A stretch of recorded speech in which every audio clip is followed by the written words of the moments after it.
Hi, Chris again. We found this great American elm. It's actually sort of like a little bit of a colony in here, and it's loaded in poison ivy, and both of them are native.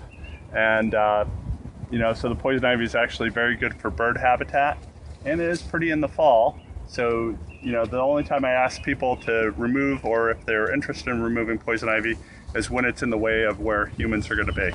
So in a case like this, you might just let the poison ivy grow right up the elm tree. But we found a lot of other neat things in here. So one of the cool ones I didn't expect to find was red chokeberry.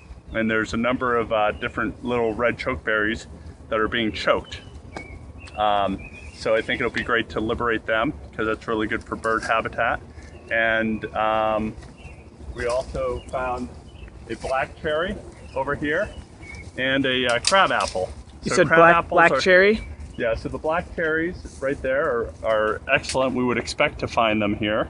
So right up at the top, that's the black cherry? Yep, that big one up there. And you can see a little bit of the berries just starting to form. And so this is something that we would expect to find here, because we're in a salt environment and maritime environment. And then we also find the crabapple, which also does well in that type of situation.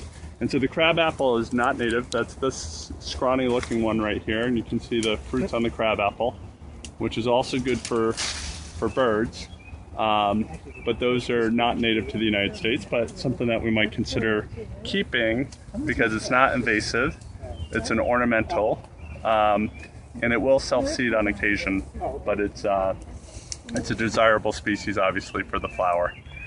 So it's kind of neat to, you know, just go through here. There's Rosa rugosa, which is a naturalized species, which is not native to the United States. Many people think it is. That's the rose? Yep, beach rose.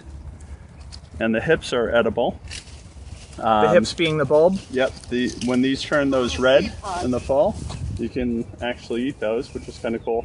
But this is something that's taken over Cape Cod. So in Cape Cod, it's considered an invasive, but in a location like this, it's an ornamental, and it's not going to be, you know, taking over the space, and it might encourage people to use the space.